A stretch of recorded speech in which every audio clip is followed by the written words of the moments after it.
आंबा उत्पादक शेतकऱ्यांची आशा होती, काजू उत्पादक शेतकऱ्यांना असं वाटत होतं, कोकणातल्या शेतकऱ्याला पहिल्यांदा असं वाटत होतं की काहीतरी आपल्याला मिळेल. परंतु यावर्षी अतिवृष्टीमुळं आणि त्याच्यानंतर पडलेल्या थंडीमुळं आंबा आणि काजूच्या बागा पूर्ण नेस्तनाबूत झालेल्या आहेत. त्या शेतकऱ्यांना याचा काहीच लाभ होताना दिसत नाही. नाशिकचा द्राक्ष उत्पादक शेतकरी असेल, कांदा उत्पादक शेतकरी असेल, डाळिंब उत्पादक शेतकरी असेल, यांनाही निसर्गाचा मोठा तडाखा बसला आणि हे सगळी भांडवली गुंतवणूक असणारी शेती आहे. त्याचाही यांना काही या कर्जमाफीचा फायदा होत नाही. कोरोनाच्या काळामध्ये green house, shade net, poly house याची शेती करणारे जे शेतकरी होते ते प्रचंड अडचणीत आले होते. यापूर्वीच्या 2 कर्जमाफीमध्ये त्यातला कुठेही त्याचा विचार केला गेला नव्हता.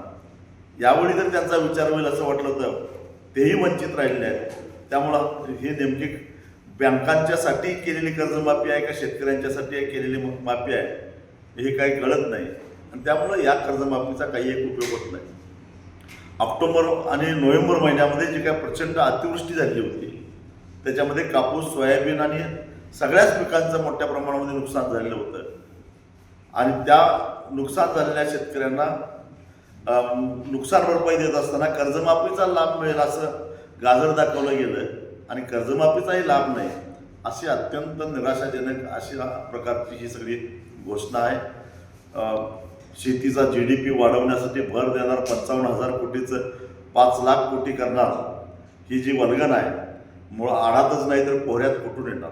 त्यासाठी भांडवली गुंतवणूक करावी लागते आणि ती करत असताना शेतकरी शेतीमध्ये भांडवली गुंतवणूक करण्यासाठी सक्षम असावा लागतो. ती सक्षमता शेतकऱ्यांच्यामध्ये नसेल तर ह्या केवळ वल्गना आहेत, कविकल्पना आहेत, त्यातून काहीही साध्य होणार नाही.